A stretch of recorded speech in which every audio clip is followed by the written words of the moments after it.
we have some of our IMS students who have joined the Zoom meeting itself.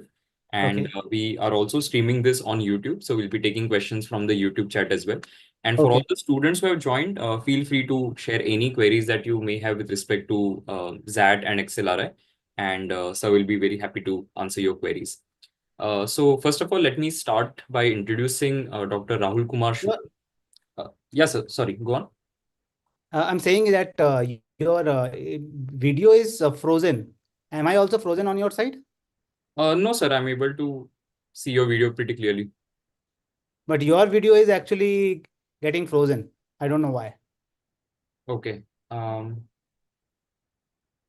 think, sir, it's working fine here. Even on YouTube, I'm checking parallelly the stream is on there on YouTube, so it's working fine there as well. I'll just But try I don't know. maybe Maybe switch off my camera once and just switch it on again. now you're better. Am I moving well? Like, is there any Yeah, lag? yeah, yeah, yeah. There's no lag, sir.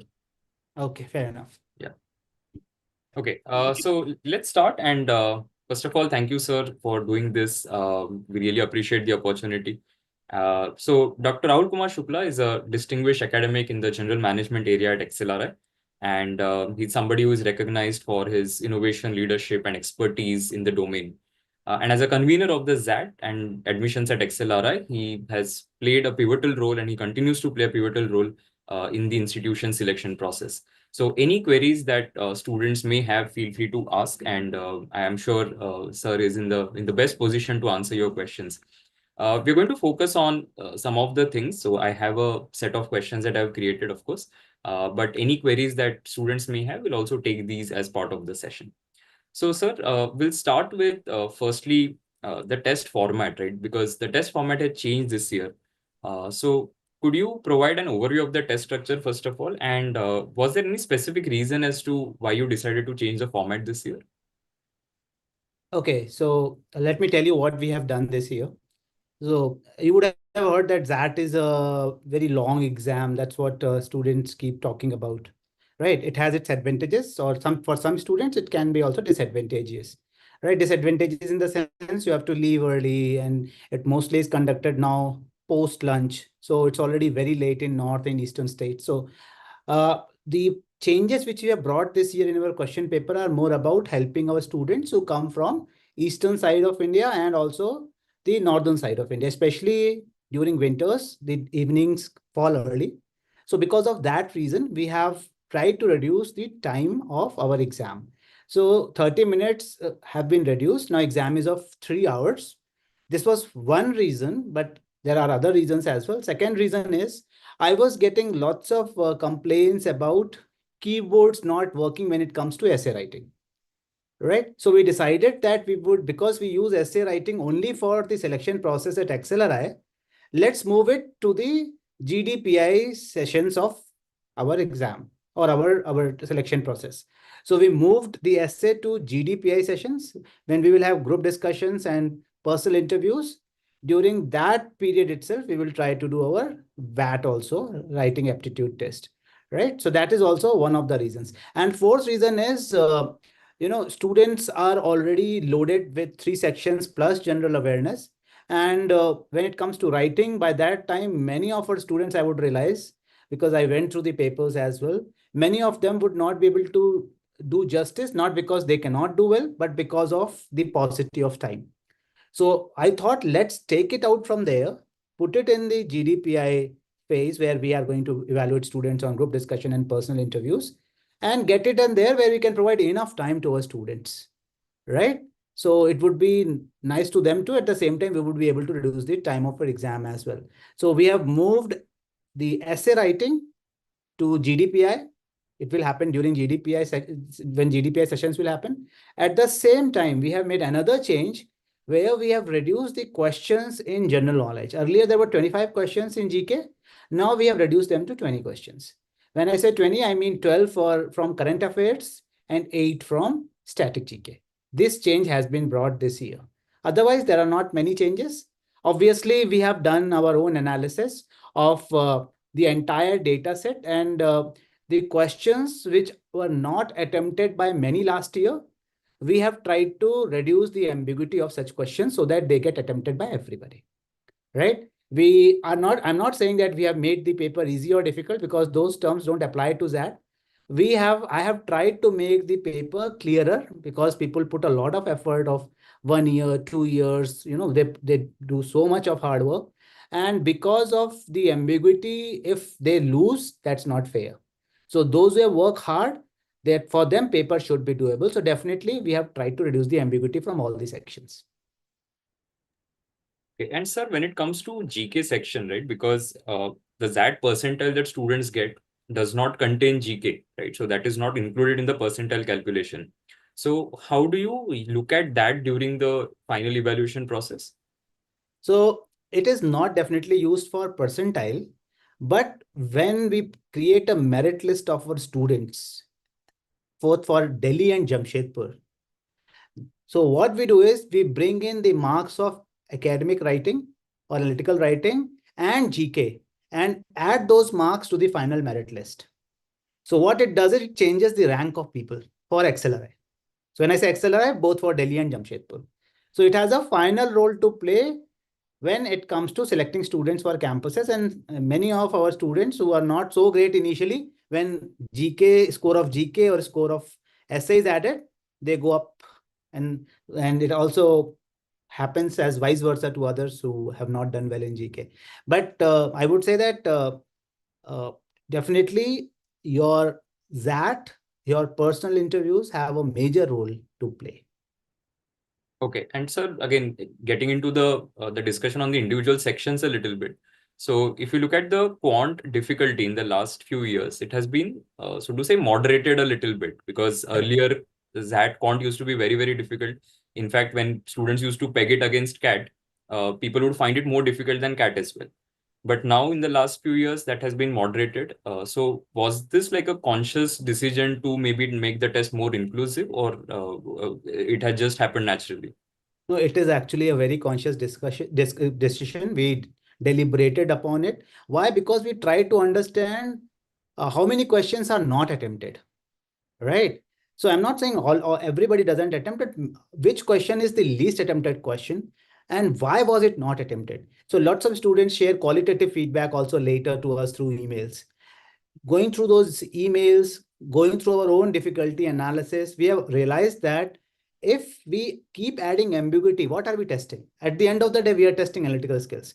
And that is not the only tool to evaluate students, right? There are other filters as well, right? So instead of having a very complex problem, have a problem where they can apply their thinking process. So the approach has not changed, but definitely the level of ambiguity has reduced.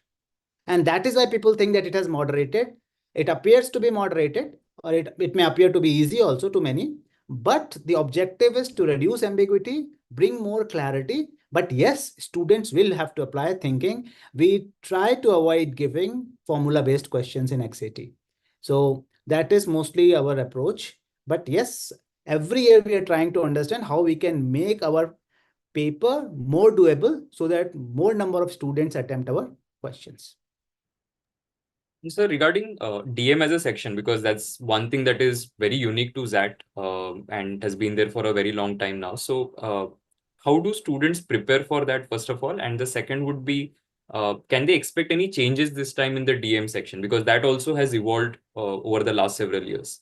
Right. So DM, if it comes to the structure of decision making, we have not made many changes.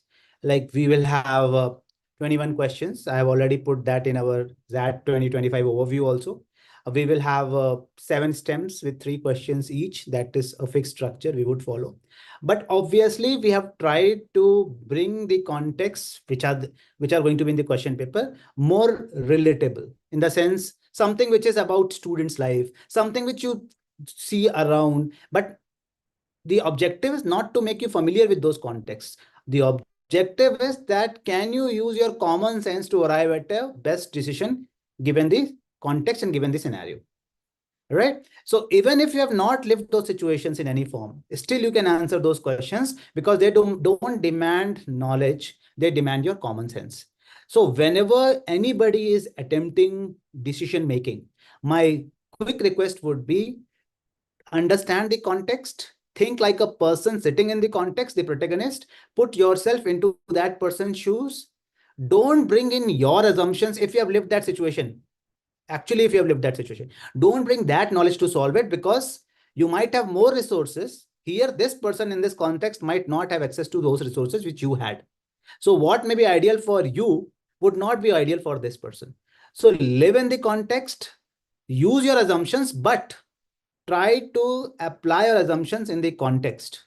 Don't change your assumptions. Or for instance, don't strictly follow the assumptions which you have used in your real life in these scenarios. You will have to make some kind of, you get guided by these assumptions for sure, but don't use them exactly the way they are. Right? So check your biases, check your assumptions, read the context thoroughly, try to understand the situation from the perspective of the protagonist sitting in that situation, right? And then try to arrive at a decision. Sometimes a decision which looks ideal to you may not be ideal to the protagonist sitting in that situation. So you have to think like that person. And any decision making scenario can be easily solved by using your common sense. Okay. So regarding verbal, again, a lot of students have this question, and they keep asking us whether there will be any poems this time, because there have been years when that has been asked. So because that is one extra thing that some people they may have to prepare for in case that is going to make an appearance. So we got these questions from students, so that is why I thought I'll just share it with you. So let me be honest with you, poem is coming. So actually that makes the XAT RCs unique. But I will see, I myself have studied literature. I have a background in communication in English. I know that this is also very important, right? The poems are also very important. Like we don't live in a world which is only run by, for instance, logic. It's also run by creativity, right?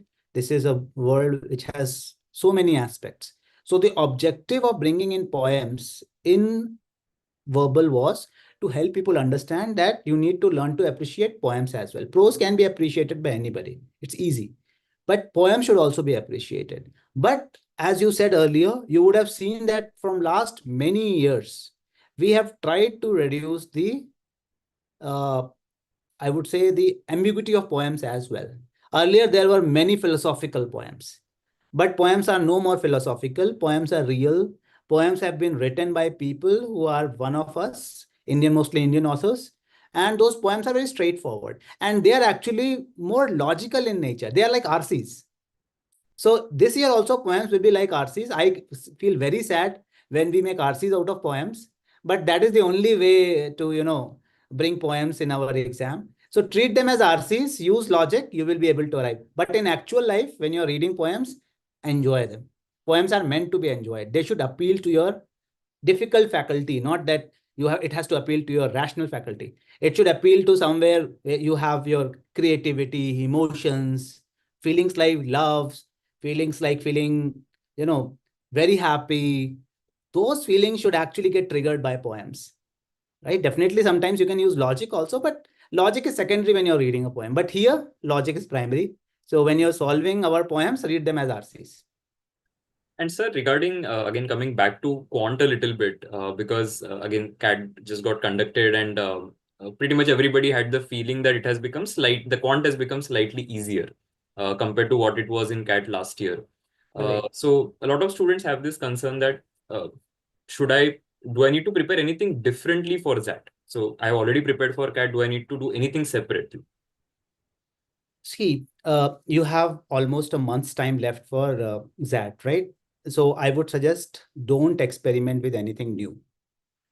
If you have worked really hard for CAT, which has just passed, you can easily translate that experience into the preparation for XAT. Our, when it comes to competencies, both CAT and XAT, they are testing the similar competencies when it comes to verbal or QT, right? Or quantitative aptitude. We are testing these similar with similar competencies. So there is no point doing something very imaginative. I guess the difference of that from others exam is that we try to understand if a student has used his or her thinking process. If you have thought well, you will be able to answer. One thing which XAT tries to do is, we not only cater to people with math background, we also try to cater to the people with non-math background, right? This actually has become a concern for last few years. And we have started, that's why we try to give questions which are not formula based. So if you understand question well, you will be able to solve it. So try to be critical, try to be reflective, look at a problem from multiple perspectives. It will help you. So when it comes to difficulty level, obviously we have tried to make the paper doable. And you would see this year also that it will definitely be doable. I will not get into easy and difficult because that creates a bias, right? Even I'm sure if you talk to the people who have made the CAT paper, they would also not say that we try to make it easy or difficult, right? That's not the objective. The objective is my paper testing the competencies which I want to measure rightly? And are our candidates who have prepared so hard, are they able to take all the questions? If I make a question and nobody's attempting it because it's very complicated, then what is the point of giving that question? Right? And Right. that is why for last few years, we have started doing our own difficulty analysis to understand which questions are not attempted so that we can make them more doable by reducing ambiguity. So that is going to happen this year also in our QT. Okay. Sir, one thing regarding the conduct of the test, right? Because last year, of course, there's a lot of increase in the number of applicants, and quite a few students got centers which are really far off from their place. Correct, correct. So, what measures have you taken this year to ensure that people get a center which is, let's say, nearby or at least not very, very far off? So let me clarify one thing. As a part of a leadership of XAT, it is never our objective, never ever, to trouble our aspirants or applicants. Why? Because a student, for us, it's just one day of conducting an exam. For a student, it would be last 6 months, last 1 year, last 2 years, last 3 years, and that too with a lot of effort, right? They have put their heart and soul for such exams because they come and want to study in prestigious schools. So we would never like to play with their career by sending somebody from this place to that place, right? Definitely last year the number went up, and therefore, because there's a third party which helps us in conducting the exam, they could not cater to the needs of all the students. And that is why this year we have added 30 plus new cities in our list. You would have seen that on our website also. That has been deliberately done. And if need be, we will actually create more cities in the future, right? So that more students are accommodated and their requests are also accommodated. But we follow a few principles. Like for instance, if somebody is differently abled, we definitely try to give that person the city that person has applied for as the first preference, right? For women also, we try to do that, right? Because for girls, sometimes it becomes troublesome, right? But we mostly try to give first and preference to almost everybody. But those who can travel, we request also to them that for the sake of others who cannot travel, definitely please help, because it's difficult to do the same thing to everybody, right? I understand for a few it is challenging, but I guess we also have some responsibility towards people who cannot, those who are differently abled, or for instance, women, for instance, sometimes it gets challenging. Lots of women can travel, that's a problem. But that is what we try to follow, but for men also, we try to give them the first choice. In case the centers are filled, then we have to move them to the nearby. There are other choices. We try to follow. But it's not that we want to do any injustice to anybody as a responsible institute and as a responsible exam. Okay. Sir, there were quite a few questions regarding the post-XAT process as well now, because the essay, as you mentioned, right, it is going to be evaluated for the subsequent stage. So is that going to make any difference in terms of what kind of essays that students can get? So if you can add something on what kind of topics for essays, what preparation they should be doing. Again, I know it's too early to talk about post-XAT process, but some of the students had this question, so I thought we'll discuss it. No, that's a good question, and there's nothing wrong in asking this question, because definitely those who are serious, they would be worried about the entire process, not just the test coming, right? So I completely agree that there is some confusion, but I would suggest that don't get worried too much. Before every process, I send a document. Those who got shortlisted for Accelerate last year, I sent a document on what we are expecting in GD and what we are expecting in PI. This year also, you will receive a document on GD plus PI plus VAT, writing aptitude test. But in general, what do we look forward to in an essay? We never look forward to how good you are about the topic. If you're good, well and good, right? What we try to understand is how logical you are. Can you sound logical even if you have little understanding of the topic? What you are saying, can you defend it with the right reasons, right evidence? Or if you are bringing in data, are you drawing inferences properly from them? If you are doing that, that is what we are expecting from a student. So you will actually go high when it comes to evaluation of your essays, or you will get high rating in your essays if you're logical. So follow simple Toulmin structure of argumentation. It's a popular structure where claims should be defended by reasons, should be defended by evidence. And if there is any data, draw inferences. That's what you follow in writing an essay, you will do wonders, right? So if you want to know more, I will share a document with everybody. In that, I will in detail put this information, what we are expecting. Okay, Right? that's very helpful, sir. Sir, there were a few questions regarding XLRI's admission process now in terms of the post-ZAT process, right? So there's a question that if, let's say, somebody does not have a great profile, there is a gap on the CV. So I took this from the YouTube chat that I have a 2-year gap. So will XLRI still consider me, or will that be a problem? I'm sure if you compare us with other B schools, Acceleri is least finicky about lots of things. Right? I will be very honest with you. Acceleri wants right candidates who can become responsible leaders and help in nation building. That's our objective.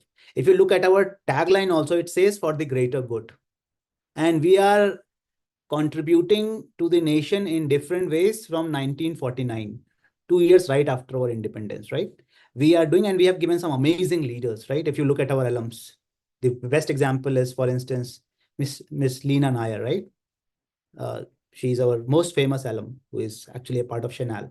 So the idea is that when it comes to uh, background, or when it comes to marks, they matter. It's not that they don't matter, but ultimately how you perform in your interviews, that matters more.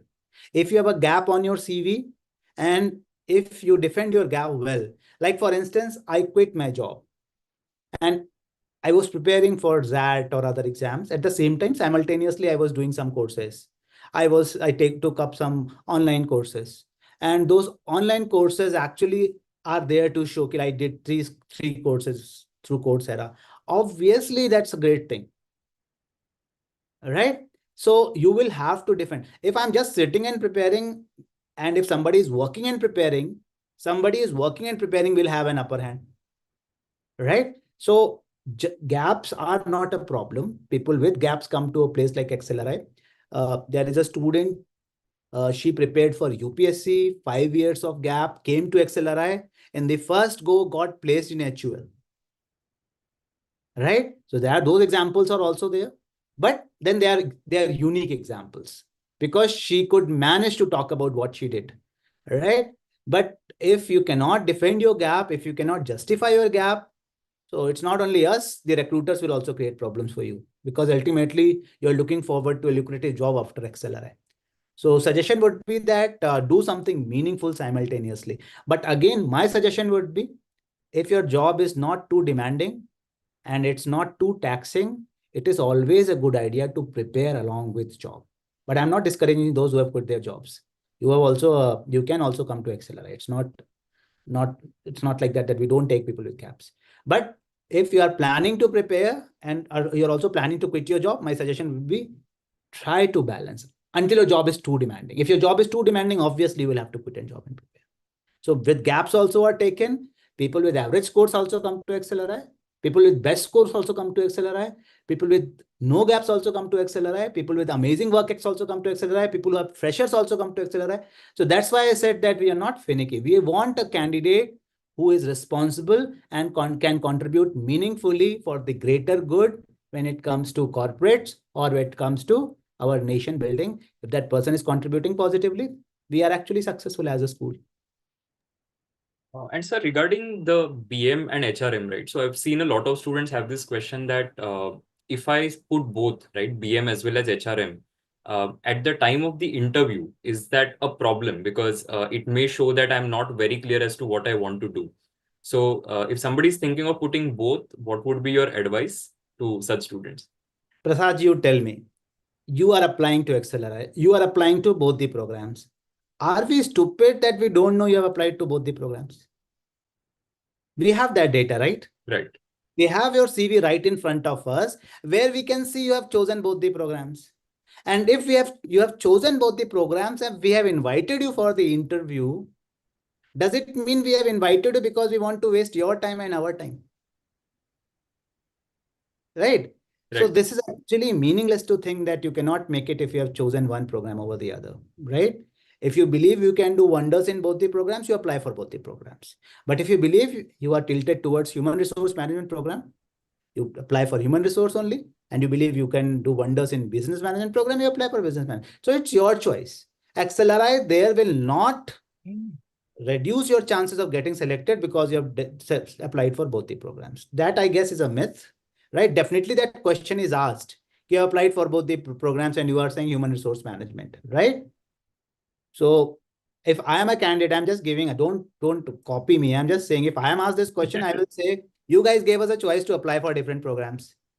Right? You never said that you apply for only one program. When you are giving us choices for applying for different programs, and I am interested, so I have applied. What is wrong in it?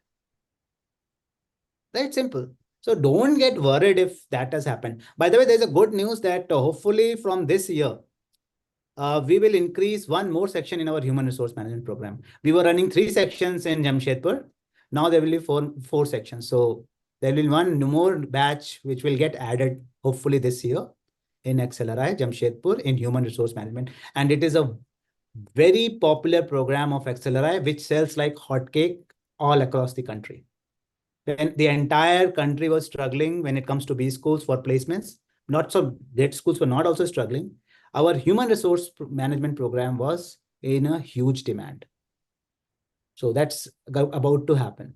And definitely we have 7 sections of BM, 4 in Jamshedpur, 3 in Delhi. So we are having around 11 sections of PGP students. Along with that, we have LSCM program also, which is a Rutgers program, which is half of the program is run in India and half of the program is run in the US. But these are and one more news. We have another program called Executive MBA, which is a 1-year MBA program, which also in that also students get admitted through XAT. In that program, earlier the required work experience was 5 years. And this year, we have reduced the work experience to 3 years according to the guidelines of AICT. So these are the two good news. Okay. Sir, so the addition thing that you mentioned, right, for HRM, so will that be for the batch of 25-27? Yes, hopefully, yes. Okay, all right.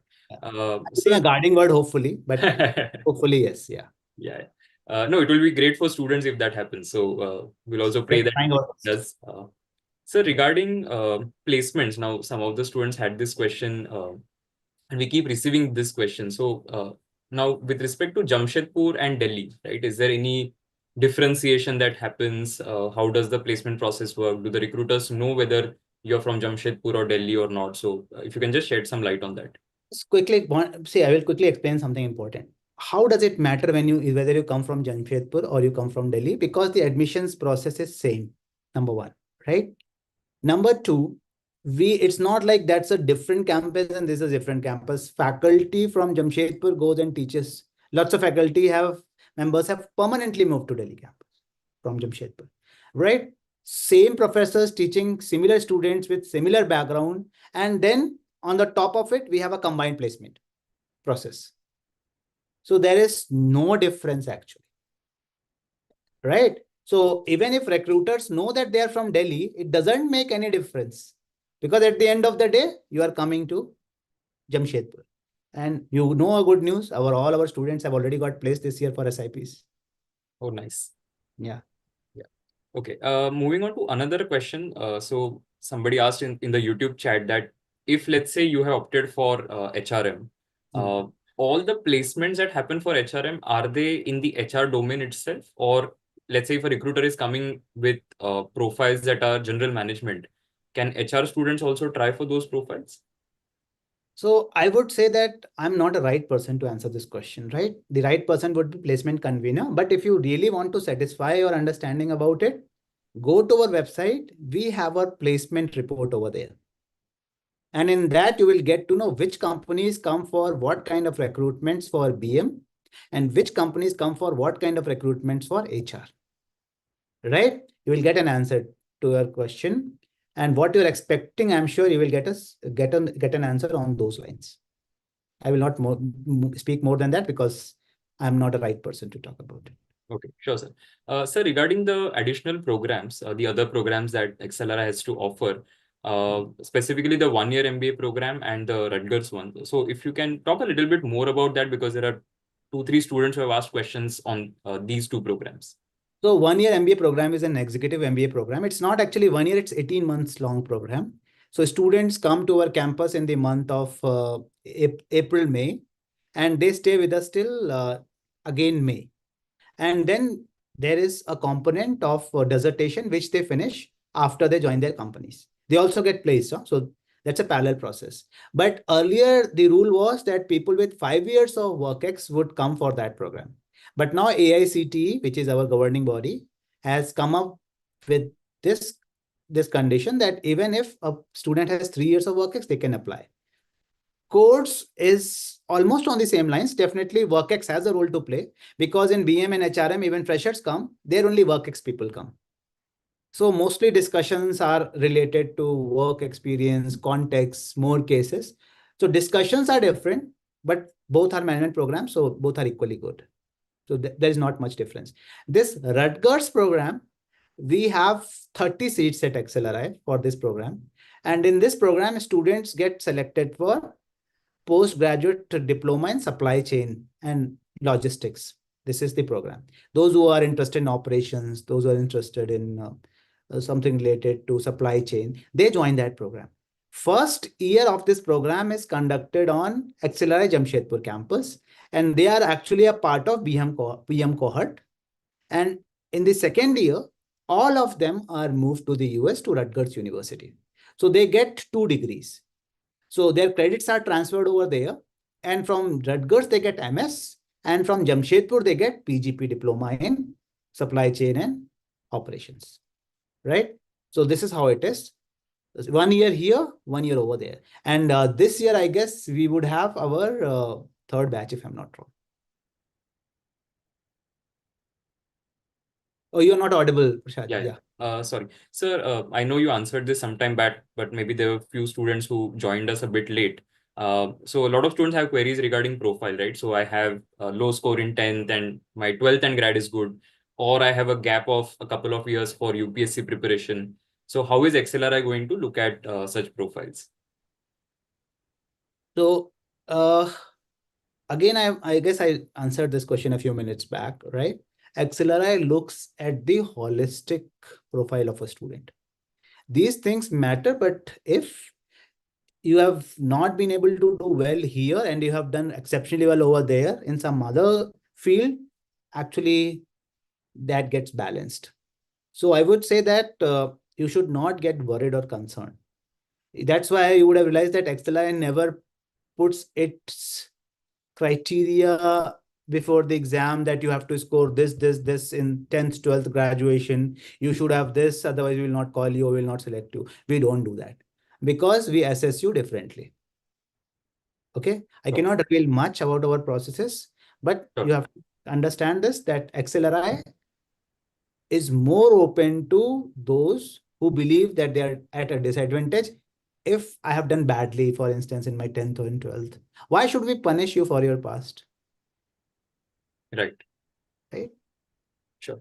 Sir, again, coming back to XAT a little bit, we spoke a lot about XLR admission process now. So regarding the negative marking, because a lot of people have that confusion as to uh, how does the negative marking really work? Because beyond the number of questions that you say, that beyond this, whatever unattempted question, there's a minus 0.1 that you get.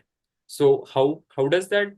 So is it divided in terms of the number of questions in the section, or how does that exactly work? All the questions which you don't attempt, they are added.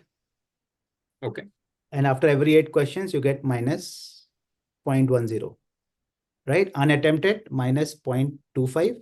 And for every attempted question, correct question, 1 marks. Simple.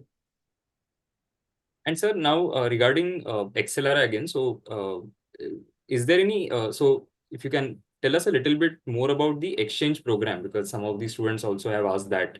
So specifically regarding exchange program. So we have tie-ups with the many European universities.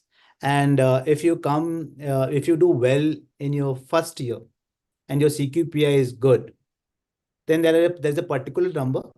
I again cannot officially talk about it because I don't belong to the dean's office, because that is taken care from that office. So if you do well, your CQPI is above a particular mark, then obviously you are considered and then you're allowed to apply. And lots of students go to study in different countries from XLRI. And so the additional for HRM that you mentioned, right? So is that going to be at Jamshedpur, or there's a plan to do it in Delhi? No, Jamshedpur is I should put it like this. It's a mecca of human resource management, right? So we would not move anything out of Jamshedpur when it comes to human resource management. Okay, no, because a lot of students ask as to why there is no HRM at Delhi. So that's why I thought So I'll ask. Delhi has different needs, right? Maybe a different program or different specialization may come up in future. But XLRI Jamshedpur initially started with human resource management. That campus started with that thought, right? That we have to empower the workers. That's how it started, got conceptualized in a hotel called Boulevard in 1949, right? So that idea was conceptualized over there. And later, our programs evolved. We started PMIR, which later became human resource management. So that journey we want to continue in Jamshedpur only. That Okay. campus is exclusively for human resource management. Okay. Sir, regarding profile of the student for XLR, again, there's a question that if I have CFA or FRM, these additional qualifications, does that create a significant advantage? It can create an advantage if you really defend well yourself in an interview, but if you do badly in an interview and they are on your CV, they will not help. And that's the best way to put it, I guess. Yeah. So you justify what you have done, definitely it is it is to your advantage. And sir, another question regarding Jamshedpur and Delhi. So, how does the final allotment work? So, how do you decide, okay, which student gets Jamshedpur versus who gets Delhi? So again, that we don't reveal, but it's a process where we try to do justice to both the campuses. It's right. We don't want to give a feeling to any of the campuses that we are superior or inferior. Okay, all right. That's why the admissions process is common and placements are also common. Okay. I think sir has You would have realized, let me add to it. sure, sir. You would have realized that that is why the Accelerate second campus Delhi is so successful. Otherwise, if an institute opens another campus, it's very difficult to pull it up, especially in the initial years. But if you look at our average salary, both for Jamshedpur and Delhi, it's the same, right? Because they get placed from here. They all travel to Jamshedpur, right? So that's how it works. So obviously, we are not discriminating at all with Delhi. Okay. I think sir has answered most of the questions which were there in the chat window, both from the Zoom meeting as well as on YouTube. There was a question regarding past that papers. So they're already there on that website. So I would suggest all the students to have a look at these papers once. I think that's one thing that's really appreciated when it comes to XAT, that all the past papers are available along with the answer key, right? So we really appreciate that. And sir, any final tips that you have for students who are going to take it. We still have registrations open, and anything that you want to share with the students. So my suggestion would be that trust yourself. Trust yourself means definitely at your age when you're preparing and you see a lot of uncertainty in future, the only thing which can save you and help you keep moving forward is faith in yourself. What others are doing, how others are doing, what they are good at, where they are applying is not going to help you. You will have to sit, reflect, and understand what you are good at, right? You decide where you want to go.